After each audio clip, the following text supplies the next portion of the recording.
मेरा नाम है विवेक शर्मा और एक बार फिर से आप सभी का स्वागत करता हूं एडी अकेडमी में लर्निंग विद एक्सीलेंस। तो बच्चों, आज से हम स्टार्ट करने वाले हैं हमारे सैंपल पेपर्स, ताकि हम देखें कि एनसीईआरटी ने हमें किस तरह के क्वेश्चंस प्रोवाइड करवाए और इस तरह के क्वेश्चंस को सॉल्व कैसे करना है।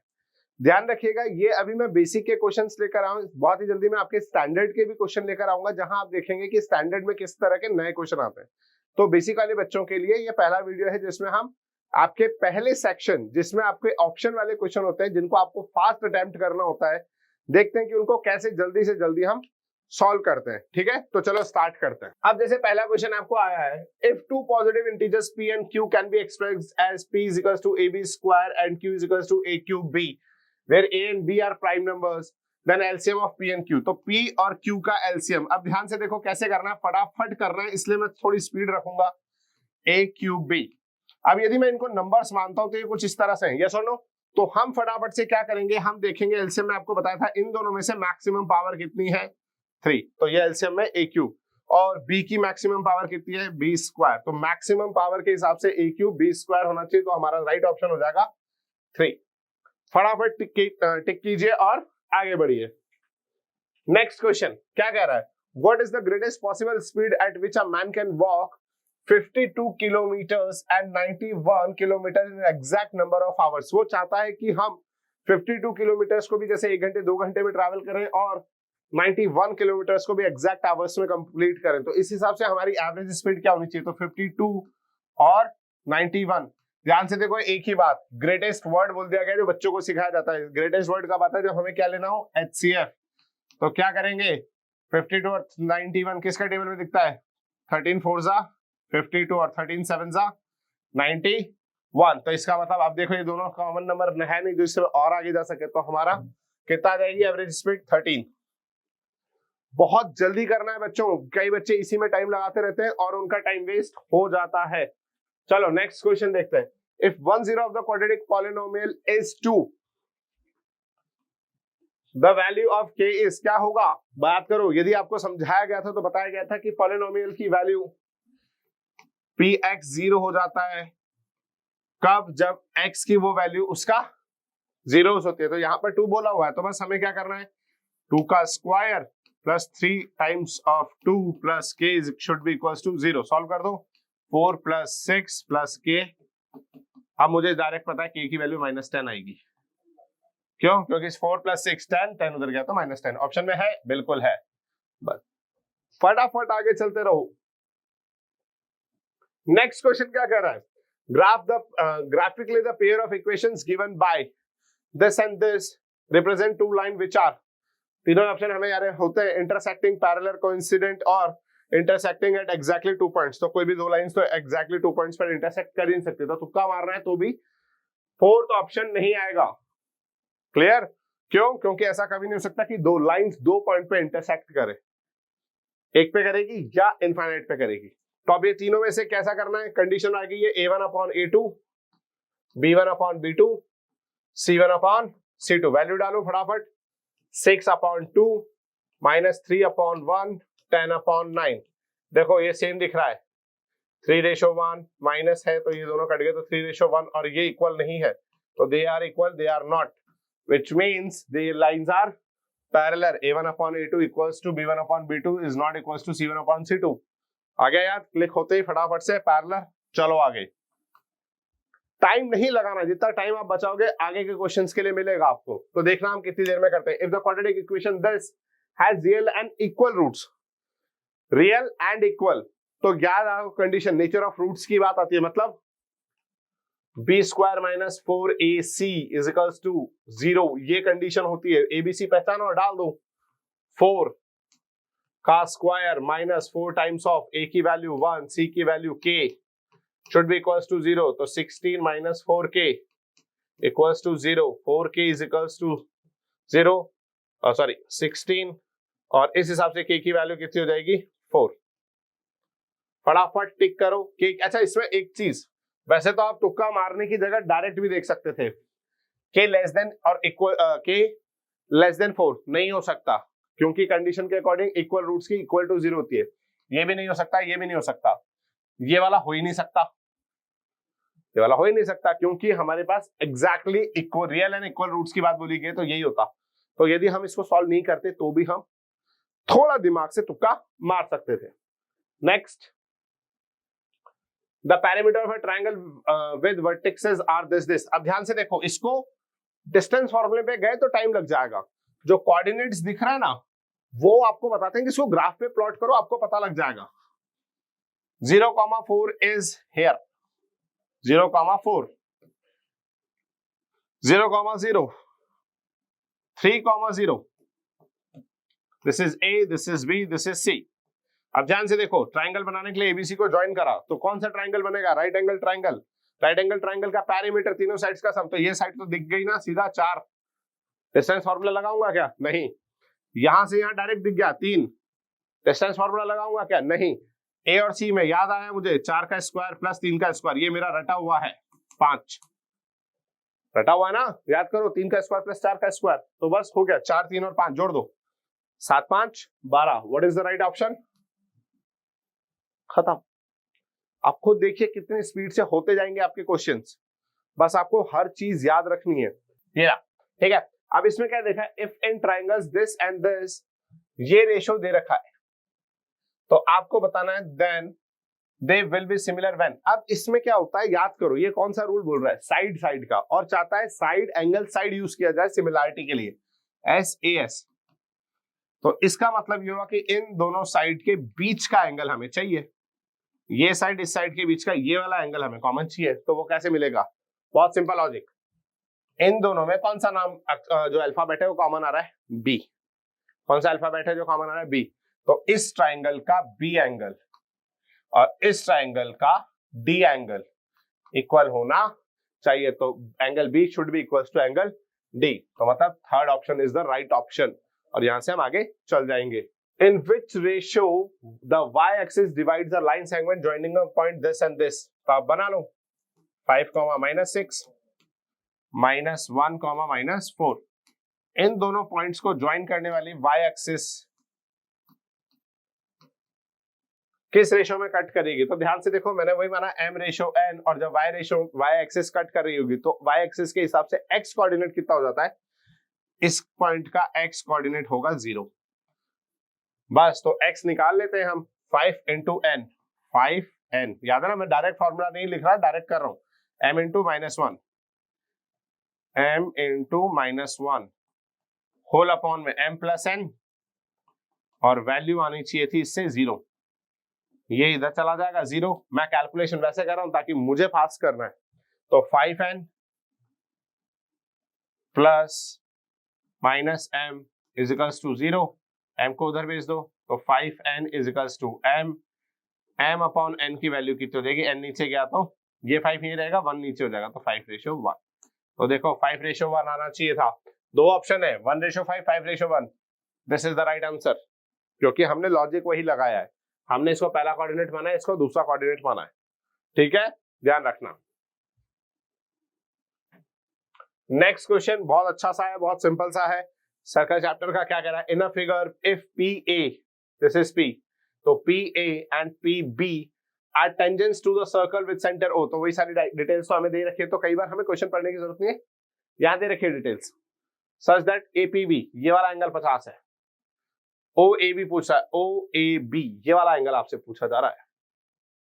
अब इसका कैसे लॉजिक पकड़ेगा बच्चा, उसको 2-4 चीजें समझ में आती हैं। अब उनमें से यहां कौन सी लगेगी वो देख लेते हैं। तो अब हम क्या करते हैं, पहले इस 50 से ये वाला एंगल मुझे पता लग जाएगा कि ये 130 है। जिन बच्चों को ये बात पता है पहले हाथों पर खड़ के हाथों पर करो। आई बात समझ में? 130 क्यों है? क्योंकि ये 90-90, ये क्वाड्रिलेटरल जिसके चारों एंगल्स का सम 360 होगा, 180 तो यही ले गए, तो ये 50 बचा तो ये 130 होगा। अब उस चीज को लेकर हम इस ट्राइंगल में आ जाते हैं, और ये ट्राइंगल OAB एक आइसोसेलियस ट्राइंगल है जिसके तीनों एंगल्स का सम 180 होता है, जिनमें से एक एंगल ऑलरेडी 130 हो चुका है, तो रिमेन जो बचेंगे वो 50 होंगे, है ना। और क्योंकि एक आइसोसेलियस ट्राइंगल है तो रिमेन दोनों एंगल सेम हो गए, तो 50 डिवाइड बाय 2 कर दो, द आंसर इज 25 डिग्री। फट से क्लिक करो, नेक्स्ट क्वेश्चन की तरफ भागो, move fast. If sine A is equals to half, अब ये मुझे पता है हाफ कब आता है 30 डिग्री पर, तो sec a की वैल्यू मतलब sec 30 की वैल्यू मुझे पता होनी चाहिए। sec 30 की वैल्यू यदि आपको डायरेक्ट याद नहीं भी है, वैसे तो होनी चाहिए, नहीं भी याद है तो cos 30 की वैल्यू याद कर लो और cos 30 की वैल्यू का रेसिप्रोकल कर दो। √3/2 का रेसिप्रोकल क्या होता है 2/√3। This is the right answer. मेरे को तीन ही ट्रिग्नोमेट्रिक टर्म्स की वैल्यूज याद है, साइन कॉस एंड टेन। यदि मुझसे कॉसेक सेक या कॉट में कुछ भी पूछा जाता है तो मैं इन तीन वैल्यूज की वैल्यूज का रेसिप्रोकल कर देता हूं, बताया था मैंने आपको टेबल बनाते टाइम। तो ध्यान रखो sec 30 is equals to 1/cos 30, तो इस हिसाब से यदि मैं दिमाग चलाऊं तो cos 30 की वैल्यू √3/2 होती है, उसका रेसिप्रोकल 2/√3। नेक्स्ट, ये आ गया next question, √3 cos square A plus √3 sin square ए। ये तो सिंपल सा क्वेश्चन है, क्या करोगे √3 कॉमन ले लिया, अंदर 1 आएगा। क्यों आएगा, क्योंकि cos square A plus sin square A is equals to 1 हो जाता है, तो द आंसर इज √3। टाइम नहीं लगाना है, जितना टाइम यहां लगाया उतना पीछे कम मिलेगा, ठीक है। और पीछे के क्वेश्चन लेंदी है, टाइम तो लेंगे, आते आपको सारे हैं पर टाइम लेंगे। इस वाले में cos 1, cos 2, cos 3, cos 4, cos 90 तक की वैल्यू कितनी होगी, 0। रट लो साइन 1 से लेकर साइन 0 से लेकर साइन 90 की वैल्यू 0 होती है, मल्टीप्लाई ले लो हर डिग्री का, तो cos में भी सेम होता है, cos 1 से लेकर cos 90 की वेज की, इवन cos 180 तक भी ले जाए तो भी वैल्यू कितनी होगी, 0 ही होगी। क्योंकि ध्यान से देखो यही इसमें राक्षस है, ध्यान से देख लो, क्योंकि ये वो है जो इसकी वैल्यू 0 है, cos 90 की वैल्यू 0 होने से पूरा प्रोडक्ट आपका कितना हो जाएगा, 0 हो जाएगा, तो ध्यान रखना। क्लियर, चलो next question. If the parameter of a circle is equal to the of a square then the ratio of their areas is. अब क्या बोल रहा है, कुछ भी समझ में नहीं आ रहा है, तो या तो हाथ खड़े कर दो या सिंपल सोचो क्या बोल रहा है।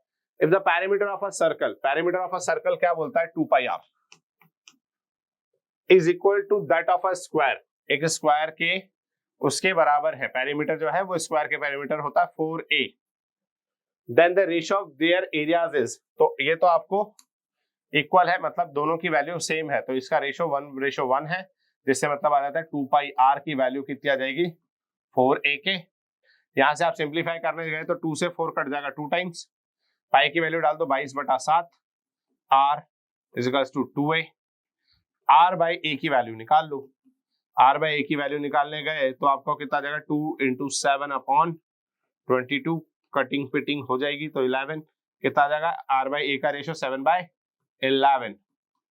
अब आपसे पूछता है तो ratio of their areas are, ratio पूछ रहा है आपसे इनके एरिया का, तो एरिया क्या होता है, सर्कल का एरिया होता है πr², और जो आपका स्क्वायर होता है उसका एरिया होता है a², ठीक है। अब इनका रेशियो पूछा गया तो पाई की वैल्यू डालो 22/7 इंटू r² a² की वैल्यू इनका डबल टाइप 7/11 इंटू 7/11, एक साथ से 7 कट जाएगा, 1 11 से 22 कट जाएगा, 2 बार तो 14/11। अब स्क्वायर के रेशियो जो है उसमें पहले सर्कल की बात ली गई थी, इसलिए हमने सर्कल को ऊपर रखा है, ये बात ध्यान रख लेना, और स्क्वायर को नीचे रखना है क्योंकि स्क्वायर के बारे में बाद में बात बोली गई। इतना सा दिमाग चलाइए, आपका आंसर आ जाएगा। तो answer is 14:11, that is the right answer. Next question की तरफ हम चलते हैं। The radius of two circles are in ratio 4:3, their areas are in ratio, ये तो आपको हमेशा याद होना चाहिए, स्क्वायर कर दो, क्यों, क्योंकि πr1² पाई से पाई तो हमेशा ही कटेगा, तो रेडियस का तो स्क्वायर ही हुआ, तो इसका मतलब 4 का स्क्वायर 16, 3 का स्क्वायर 9, राइट आंसर ये हो गया, समझे। चलो next question. The total surface area of a solid hemisphere of radius 7 is. अब हेमिस्फीयर है और उसका टोटल सरफेस एरिया पूछता है, मतलब 3 साइडेड है, एक तो कर्व्ड और एक ऊपर से, तो 3πr²। अच्छा बच्चा इसमें पाई की वैल्यू डाल सकता है, बट ध्यान से देखो चारों ऑप्शन में पाई दे रखा है, मतलब हमें पाई की वैल्यू नहीं डालनी है। सॉल्व कर दो, 3 पाई को अलग छोड़ दिया, आर की वैल्यू कितनी बोली 7, 49, 7 का स्क्वायर, यही तो स्टेप्स बचानी है। अब 3 टाइम्स ऑफ 49 कितना होता है, मुझे टेबल नहीं आती, पर मुझे पता है 49 को 50 कर दो तो 50 का 3 गुना 150, और उसमें से 3 कम कर दिया तो 147 pi. Right option is 147 pi, which is D option. अब टेबल का क्वेश्चन आ गया। अब आप कह सकते हो सर ये बड़ा क्वेश्चन हो सकता है, देखते हैं। चलो, for the following distribution the upper limit of the model class, सबसे पहले मॉडल क्लास ढूंढो और उसकी अपर लिमिट पूछो। तो मॉडल क्लास वो होती है जिसकी सबसे ज्यादा फ्रीक्वेंसी 9, 22, 9, 20, 12, 15, 10, सबसे ज्यादा ये फ्रीक्वेंसी, सबसे ज्यादा ये। तो इसकी मॉडल क्लास की अपर लिमिट, ये लोअर लिमिट होती है हमेशा और ये अपर लिमिट। तो 20 is the right answer. Click fast. चलो next, if the mean of the following distribution is 2.6, तो मीन बोल रहा है 2.6 है। आपसे पूछा गया then the value of y is, क्या करना है, कुछ नहीं करना, 1 into 4, 4 प्लस क्या कर रहा हूं, याद कर लो, मैं बता देता हूं, summation of fi xi upon summation of fi। This is the way. बस अब मैं दिमाग में क्या है, फास्ट करना, ये दिखाना नहीं है मेरे को कैलकुलेशन किसी को, इसलिए मैं फटाफट कर रहा हूं कि 4 into 1 4, 2 plus 2 into 5 is 10 plus 3 into y is 3y plus 4 into 1 4 plus 5 into 2 10 upon में 4 plus 5 9 10 12 plus y, cross multiply कर दो, 2.6y प्लस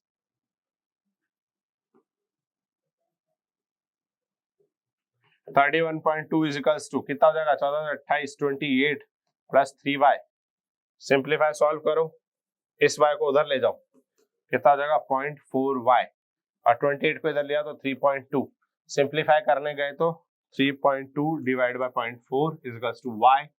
पॉइंट से पॉइंट हटाया, 8 टाइम्स गया तो y की वैल्यू कितनी आ गई, 8। Fast fast fast calculation. अच्छा एक चीज बहुत ध्यान रखना, मैं जितना तेज करवा रहा हूं उस हिसाब से आप सोच रहे होंगे सर ये तो आपको सारा रट के आने ना आने से फर्क नहीं पड़ता बेटा। जिस पॉइंट पर आपका दिमाग खुला होना चाहिए, यदि आपने इस पॉइंट पर ये चीजें बहुत जल्दी क्लिक करना सीख लिया तो आपका भी होगा। इसलिए क्या होगा, पेपर कैसे अटेम्प्ट करना है इसका भी मैं एक बहुत जल्दी छोटा सा वीडियो लेकर आने वाला हूं, जिसमें आपको बताऊंगा कि मैथ्स का पेपर अटेम्प्ट कैसे करना है। पहले आगे चलता है, देखते हैं नेक्स्ट क्वेश्चन की तरफ। चलो, अ card is selected at random from a well shuffled deck of 52, मतलब कार्ड्स तो पूरे। The probability of its being a red face card, पहला रेड कार्ड 26 बोले थे पर उसने रेड कार्ड की बात ही नहीं करी, उसने बोला रेड फेस कार्ड। तो रेड कार्ड्स में 2 सूट्स होते हैं और एक सूट में 3 फेस कार्ड, तो 3 और 3 6, 6/52 किसके टेबल से कट रहा है, 2 की 3/26 ऑप्शन में है, बिल्कुल है, कर दिया। क्लियर, तो ये ध्यान रखना। अब इसमें फॉर्मूले थोड़ी लिखने बैठेंगे अपन। नेक्स्ट, ये क्वेश्चन फिक्स है। 19 क्वेश्चन आपका असर्शन एंड रीजन का आता है, तो बहुत ध्यान से पढ़ लेना, रीजन भी समझना, असर्शन भी समझना, इसमें थोड़ा सा टाइम लगा रहा, यदि कैलकुलेशन भी आई है तो भी। If HCF of 510 and 92 is 2, निकाल के देख लो, इसमें बोल रहा है कि ये है, असर्शन में जो भी स्टेटमेंट दिया पूरा चेक करना। तो 510 और 92 का जैसे मैं HCF लेने जाता हूं तो मैं सबसे पहले 2 से देख सकता हूं, तो ये जाएगा 2 0 2 5 5 और ये आ जाएगा 46। अब ये 2 से जा रहा है पर ये नहीं जा रहा है, तो इसको देखो आप कैसे करोगे, 510 एंड 92, यहां पर आपने 2 से किया तो ये कितना जाएगा 255, ये आ जाएगा 46। अब ये 2 से नहीं जाएगा, ये 2 से जाएगा, ये नहीं जाएगा, तो हम फिर भी 2 से देंगे, 255 23। अब ये 3 से नहीं जा रहा, ये 3 से जा रहा है क्या, बिल्कुल जा रहा है, तो चेक कर लो, 24 1 5 15 23। अब भी क्या ये 3 से जा रहा है, चेक करो, तो 8 और 5 13 होता, नहीं जा रहा, 4 से कोई जा रहा है, नहीं जा रहा, 5 से जा रहा है, तो 5 से दो, 5 से कितनी बार जाएगा, 5 1 जा 5 17 23। अब मुझे पता है दोनों प्राइम नंबर है, तो इधर 17 फिर इधर 23, तो ये मेरा हो गया है LCM। ठीक है, अब उसने बोला HCF, तो मैं तो दोनों एक से ही देख लूंगा ना, कॉमन टाइम कहां का डिवाइड हुआ, सिर्फ यहां, तो this is my HCF, this is my HCF। तो क्या बोला था उसने क्वेश्चन में, if HCF of 510 and 92 is 2, बिल्कुल सही है, then the LCM of 510 and 92 is this। अब ये बेटा थोड़ा सा लेंथी स्टेप है, पर कुछ भी कर लो आपको करना ही पड़ेगा, इसका कोई अदर ऑप्शन नहीं है। तो मल्टीप्लाई करने पे चले जाओ, 5 2 10 2 जा 20 20 इंटू 3, 20 इंटू 3 कितना हो जाता है 60, 60 इंटू 17 इंटू 23। अब आपको जैसे समझ में आए, एक जीरो तो चला ही दो, निकाल दो। 17 की टेबल 6 टाइम बोल लो या 23 की, मैं करता हूँ 23 को 6 टाइम टेबल बोल लेता हूँ। तो 105, 115, 125 और 3 128 कितना हो जाएगा 128। ठीक है, कितना 23 की टेबल में 6 टाइम में। अब इसको 17 से कर लेते हैं, क्यों? क्योंकि मुझे 17 की टेबल आती थी, तो मुझे पता था दूसरा नंबर में कितना भी बड़ा कर लूं 17 की टेबल बोल लूंगा। तो 17 इंटू 8 कितना हुआ, याद करो 17 8 का कितना होता है 85, 102, 119 7 टाइम में आता है, और फिर 136। तो 136 के हिसाब से 13 6 यहाँ 13 यहाँ 17 2 24, 17 2 34 एंड 13 कैरी कर लो, 34 प्लस 3 37, 10 एक्स्ट्रा होते हैं 47, 7 4 कैरी 17 1 17 और 4 21। तो कितना आना चाहिए था 21760, कितना दिया है, अजीब सा नंबर नहीं है।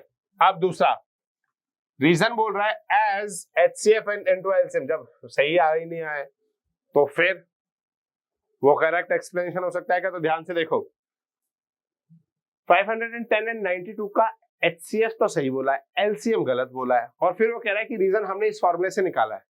तो ये स्टेप गलत है, क्यों? क्योंकि कैलकुलेशन गलत कर दी उसने, रीजन तो सही दे रहा है, स्टेप गलत कर दी उसने कहीं ना कहीं। तो इसका मतलब क्या हुआ बच्चों, ध्यान से देखो, आपको क्या लिखना है इसमें, assertion A is false but reason R is true। ये बात तो स्टेटमेंट तो सही ना कि HCF of A into B, AB and LCM of AB is equals to A into B, first term into second term. तो ये statement तो सही है, तो रीजन तो सही है, पर असर्शन गलत है। इसका मतलब fourth is the right option. Next, ये आ गया सेकंड। अब इसका असर्शन क्या बोल रहा है, the ratio in which the line segment joining this and this internally divide the x axis is 1:2। तो पहले चेक करना पड़ेगा, एक्स एक्सिस का जो आपको बोला जाता है y कोऑर्डिनेट कितना होता है 0। तो इनका y चेक कर लो, y चेक करो। तो देखो मैंने पहले ही बोला है, भले ही कितना भी तेज कर रहे हो कुछ पॉइंट पे रुकना जरूरी है। तो यहां रुकते हैं 2, -3, 5, 6 पॉइंट लगा दिया, और यहां पर आप m/n कर दिया, और इस हिसाब से x आपको क्या चाहिए, x आपको चाहिए, सॉरी y आपको क्या चाहिए 0। तो इसका y 0 करने के लिए m को इधर करोगे तो 6m - 3n upon m + n equals to 0। ठीक है, तो 6m - 3n इक्वल्स टू 0 हो जाएगा, और इससे 6m equals to 3n, m upon n का जो रेशियो आएगा वो आएगा 1:2। तो रेशियो कितना दिया 1:2, तो सही है, असर्शन सही है। Reason as formula for the internal division is this, बिल्कुल यही तो फॉलो करा है हमने, ध्यान से देखो यही फॉलो करा है। तो असर्शन भी सही है, रीजन भी सही है, और रीजन असर्शन का सही एक्सप्लेनेशन भी है या ना भाई? जो बात ये समझा रहा है वही वो फॉलो कर रहा है। तो इसका मतलब क्या ऑप्शन आना चाहिए, both assertion and reason are true, but की जगह एंड। तो इसका मतलब ए वाला, फर्स्ट वाला ऑप्शन हमारा सही होगा। क्या कि both assertion and reason are true and reason is the correct explanation of assertion. अब वीडियो को पॉज करें और देखो कि हमने कितनी देर में इस वीडियो को सॉल्व किया। तो आप देखोगे 20 क्वेश्चन को करने में हार्डली हमें 20-30 मिनट्स लगे होंगे। ये बहुत करेक्ट टाइम है बच्चों, इससे ज्यादा आपको इनमें नहीं देना चाहिए। यदि आप इससे ज्यादा टाइम दे रहे हैं ना, तो यकीन मानिए आपके बेसिक बहुत खराब हैं। किसी भी सैंपल पेपर के पहले 20 क्वेश्चन करने के लिए आपको मैक्सिमम 30 मिनट्स लगने चाहिए। अभी इस वीडियो को देखो, आप वापस से स्टार्टिंग से टाइम नोट करो, तो आपको पता लग जाएगा हमने इतनी ही देर में करा है। और वो भी मेरे को ज्यादा टाइम क्यों लग रहा है, क्योंकि मैं आपको समझा भी रहा हूँ। किसी पॉइंट पर यदि मैं समझाना छोड़कर सिर्फ सॉल्व करने लग जाऊं तो ये उससे भी कम टाइम लगेगा। तो ध्यान रखिए इतना ही टाइम आपको भी लगे, ठीक है। प्रैक्टिस में अभी तक हमने सेक्शन ए किया है, अभी हम आगे चल के आपके लिए बी सी डी सारे एक्शन लेकर सेक्शंस लेकर आएंगे, जहां आप सीखेंगे कि कैसे बाकी क्वेश्चंस को भी अटेम्प्ट करना है। प्रॉमिस कर रहा हूं कि एक वीडियो ऐसा भी लाऊंगा जिसमें आपको मैथ्स का पेपर कॉपी में कैसे रिप्रेजेंट करना है वो भी सिखा दूंगा, ठीक है। तो ध्यान रखिएगा, बने रहिए एडी एकेडमी के साथ ताकि आप हमारे साथ हर चीज सीखते रहें। Thank you.